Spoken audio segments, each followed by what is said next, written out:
goods are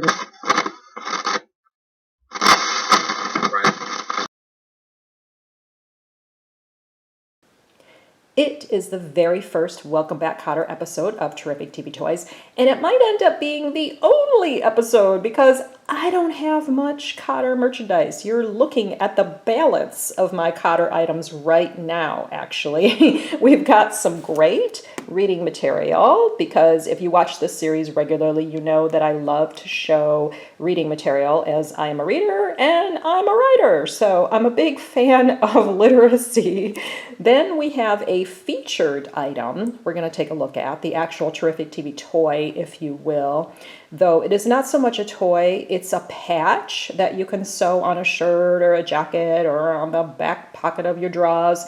And I just purchased it shortly before shoot time in 2024. It features one of the sweat hogs of Welcome Back Kotter. I had my choice from all four, and I chose my favorite. Maybe you can guess which one it is. As we get into the discussion here, maybe you can't. It may surprise you. But the patch is under our stack of reading material, and it's going to be unveiled last. So, Welcome Back Kotter. 4 seasons on ABC, premiering September 1975 and running through summer 1979. So September 1975 to summer 1979, 95 episodes. It was a showcase for comedian Gabe Kaplan, who created the series, and it was somewhat autobiographical for him, from what I understand. He plays a teacher who returns to the high school he graduated from to take on a class of remedial students, as they are termed, though we all know them as sweat hogs. And Kotter himself was a sweat hog at the school 10 years earlier, and they are underachievers, you would say. Remedial underachievers, that sort of thing. So front and center for the Sweat Hogs were the 4 core characters, and each really took on a life of his own. They were all very distinctive and very, very popular. I watched this series when I was a kid, and I remember that at the time. I loved this show. I remember how popular it was, and they were. I watched every single episode, and the show did well, and the Nielsen ratings too. And I just completed, as of shoot time, just a couple days ago, a rewatch of the entire series on Tubi. I had to speed it up. I was watching 1 episode a day, and then I got the expiration notice when I was in the last season, the 4th season, like halfway through. It said expiring in 10 days. And so I started doubling up or tripling up to get it all watched before I shot this episode of Terrific TV Toys. So talking about this book, I'm going to open this. It's one of at least 6, according to what I saw on Goodreads. And it was done at the time, in the 1970s, at the time that the show was on the air. I did not have this back in the day. I picked it up in more recent years at a toy show or a book sale. I go to a lot of both. In this story, which I did read a couple years back, the Sweat Hogs start up an alternative school newspaper, and they set up the newspaper's offices at the small apartment where Mr. Kotter and his wife Julie live, so you can see how that would be challenging. I'll zoom in a little bit if you want to read the description yourself. So it was very cool. I enjoyed it very much. Just straight text. No images, and there's this one and several others on eBay, like right now as of shoot time, if you take a look. So we're going to put that over there. Okay, comic books. Oh my gosh, comic books. Isn't it delightful to have comic books? There was a series by, can you believe it, DC Comics. There was a series of 10 issues of Welcome Back Kotter comics. And even when I was a kid, and a lot of these, I think most of these I did have when I was a kid, but I do see them from time to time in my adulthood.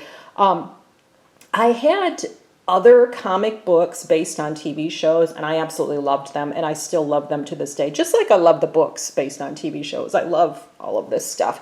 But the first one, which you can see right here, issue number 1, came out in November 1976. Well, it was dated November 1976. It would have been at the checkout stand and at comic shops or wherever, probably in summer 1976. And so the show was rolling through, you know, probably about halfway through its run. And in this story, Gabe, Mr. Kotter, decides to transfer to a Manhattan school. And the Sweat Hogs and Julie team up to convince him not to. So you can kind of get a feel for the art here. You can decide if that's accurate. There's Mr. Kotter and Julie. So yeah, really neat stuff. And I love looking at these. The ads just take me right back. I mean, look at this is an ad for DC line of superstars, and it even advertises this comic book series. Welcome back, Kotter. The Sweat Hogs strike on August 5th. So evidently that was the release date for this. So yeah, just really great stuff. Look at these ads. Do you remember, people of my generation, do you remember looking at all of these ads in comic books? It is so fun. Okay, and then there was a letters column, and because in the first issue they had, of course, not received any letters yet, they just had to talk about other stuff in the letters column of the first issue, and I'll show you. Oh gosh, that's a great ad too. Super Friends, Batcopter. Jeez, this episode is going to be 45 minutes. Okay, so Sweat Hog scratchings in the first letter column, and they talk about each one of the stars of the show. So you start with Gabe Kaplan or Gabe Kotter, a little bit of information on him, and then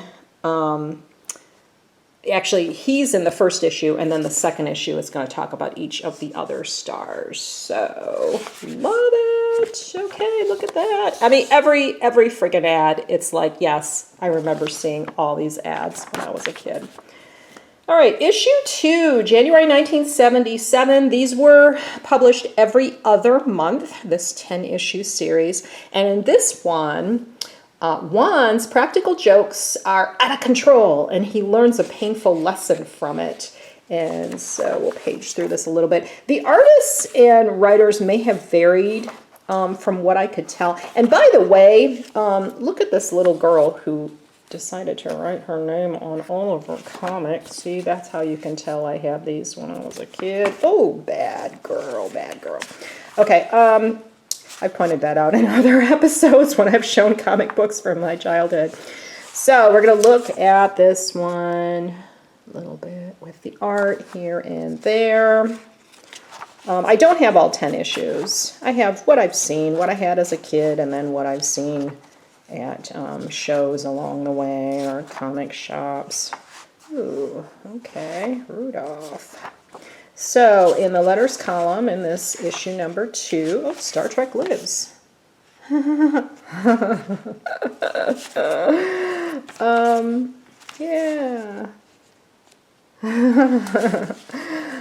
So the letters column, oh my gosh. Oh, that clock! I recognize that clock! Oh my gosh. I think I bought that clock in recent years for my friend Mike. As I've seen it at shows. Okay, so each one of the Sweat Hogs has a little information on them. It tells what town they're from, where they grew up, even their height and weight, Horseshack. 5'7", which I would have thought he was actually shorter than that. Born on April 2nd from New Haven, Connecticut. 120 pounds at 5'7". That's pretty skinny. And Freddie Boom Boom, he's 163 pounds and 6'2.5" at the time. So, love that. John Travolta, of course, became a huge star while he was on this show. But he was doing so many other things, and we'll talk about that a little bit. Of course, he's been a superstar since then. Okay, so issue 2. Then issue 3 is March 1977, where Kotter gets a visit from an old bully from his sweat hog days, and it happens to be Vinny's uncle. So, and this one, the cover has something to do with that story. So just look at a couple pieces of art here. And then the letter, by the time issue 3 rolled around, the letters column, I believe, had actual letters in them. Oh my gosh, this really is so fun. Okay, so yeah, we got actual letters in the Sweat Hog Scratchings letters column. So, okay, and then this one I bought later. See, that's issue 3. There again is the name, marking the fact that I had that in my childhood. This one, okay, I think these two gotta cover up the patch. These two I bought in my adulthood. This one was in a $1 box. Woo, woo. Okay, so this is issue 5. July 1977. And in this one, the Sweat Hogs perform a Shakespearean play to win Mr. Woodman's favor. And I made a note. I reread all of these recently. It's funny because some of my comics from my childhood I take out and I reread, like the Batgirl comics. The Batman family comics, I had Batgirl in them. And it's like I have the whole thing memorized. I remember every panel, every word. But these, I took out and I read them recently. And I'm not absolutely convinced I read them back in the day, like these other ones that I had as a kid. I don't know if I actually read them. Maybe I just kind of looked through them and didn't read them because I didn't have a recollection. Now in this one... Records! This one I wanted to point out, there was a Mego ad that is really nice. Find that. Wow. Yeah, help a hero. Give him or her a home. Look at the Isis Mego, Wonder Girl, the other Migos, and they even promo the 12-inch Mego of Wonder Woman that you have seen on an earlier episode of Terrific TV Toys. 12 inches tall, the mighty Amazon is a new lifelike doll. Each doll comes complete with Wonder Woman's own costume and her army uniform as Diana Prince. So yeah, $10.95 back then. It seems like a lot, right, for 1970s, but we paid it. We paid it because that was a rockin' doll. Okay, so then the last one, number 7, November 1977. The gang goes to summer camp in this one. So got a big shot of Kotter. Bob Toomey was the writer, Rick Estrada and Bill Draught artists, Liz Berube colorist. Yeah, I think that did vary a little bit in these 10 issues. They had different, oh yeah, another ad I recognize. They had different people working on these. So, go to eBay and get yourself some comics, some Welcome Back Kotter comics, if you care to. Now, a little bit more on the show. The show helped launch Travolta's career. He worked, as he was doing Welcome Back Kotter in the 1970s, he also released a few movies, notably Saturday Night Fever, huge, huge, huge for him. Also Grease, another big one. There also was the TV movie, tell me if you remember, it seems like everybody does remember this one, the TV movie, The Boy in the Plastic Bubble. And I got that off streaming, maybe that was even Tubi or one of those services, and I rewatched that for the first time since I had seen it as a kid. And I remember it must have been released after he was on the show for a minute, because I remember the anticipation of that movie coming out, like, oh, John Travolta's in this movie, you gotta watch it. And that's why I watched it, because I was a fan of Welcome Back Kotter, and I wanted to see John Travolta. And rewatching it now in my adulthood, I really saw the range. This was not Vinnie Barbarino. This was a totally different kid you saw in The Boy in the Plastic Bubble, so I highly recommend that. And even rewatching Saturday Night Fever, which I did last weekend as of shoot time, it was like I'm doing the John Travolta movie tour, because I also watched a recent movie of his a couple weeks before that. That was on streaming. But anyways, Saturday Night Fever, I rewatched that, and Donna Pescow, oh my gosh, Donna Pescow gets the MVP award from BRBTV. I absolutely loved her in that movie. She was really good. Her character, just very distinct, and I felt bad for her poor little lovelorn character following around John Travolta's character. But yeah, even on Saturday Night Fever, you could see where he was making an effort to differentiate this character from Vinnie Barbarino, because you could have definitely said, oh, it was just another Vinnie Barbarino. But no, he did put in a good effort to make that a different character, and it was a good movie. I really enjoyed it. So yeah, and as John Travolta was having this wonderful career in the 1970s, he was gone a lot from Welcome Back, Kotter episodes. And in the 4th season, he was just a guest star for just a handful of episodes in that 4th season. And speaking of which, Mr. Kotter himself was just a guest star, even though he was supposed to be the star of the series. By the time the 4th season came around, you hardly saw him. He popped in now and then. And I didn't even remember that from when I was a kid, that you really just didn't see him. They focused on the other sweat hogs, on Epstein, Horshack, and Boom Boom. And then they brought a new sweat hog called Bo, who was a southern sweat hog. They brought him into the mix to, I guess, balance things out. But in that season, the last season, besides there being almost no Mr. Kotter, there were a lot of other changes. Like his wife Julie started working at the school. She was not only working in the school office with Mr. Woodman, who was now principal instead of vice principal, and Mr. Kotter, by the way, was a vice principal to replace him. And I guess that's why he was always gone at a conference for like every episode. But Julie was not only working in the office with Mr. Woodman, but she was sometimes subbing in the class. I mean, no big deal, no teaching certificate or anything. Let's just put her in the classroom setting too. So sometimes she inherited her husband's class with the sweat hogs, and she got a haircut. She looked different. She ditched the glasses. She dressed different. So lots of changes in Julie in the last season. And then Vinny himself, when he did appear on the series, he had a job at the hospital as an orderly. So he was mopping floors and stuff. And they did show the hospital setting quite a bit. The sweat hogs would go there and interact with him there on his job. And he also got an apartment, a crappy apartment that was like unfit to live in, and they showed that quite a bit in the 4th season too.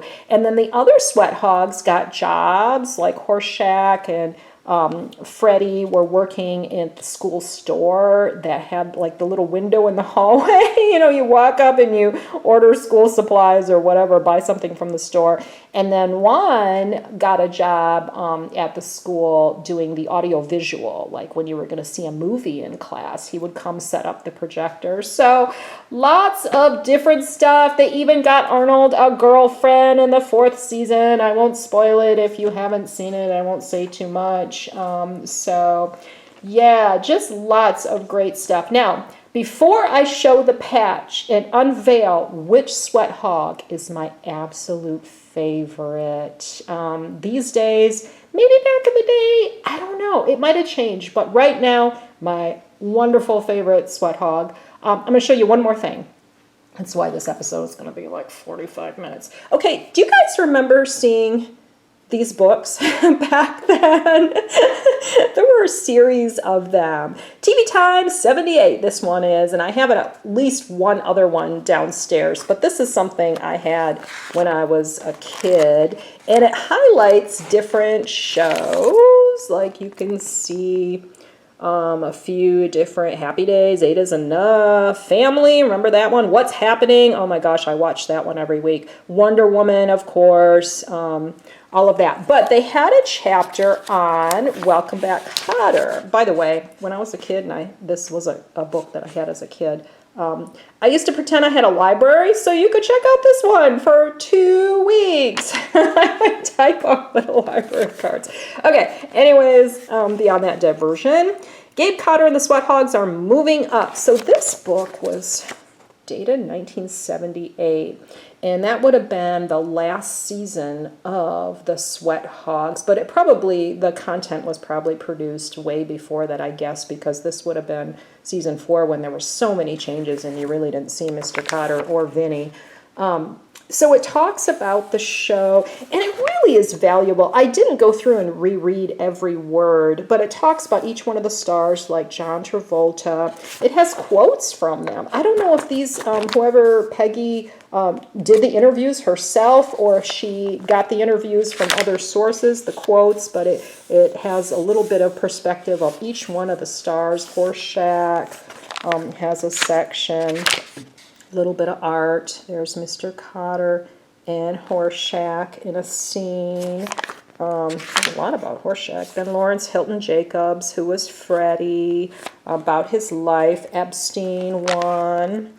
And then another image of 3 of the 4 Sweat Hogs. So I love these books. Highly recommend these if you ever come across one at a used book sale.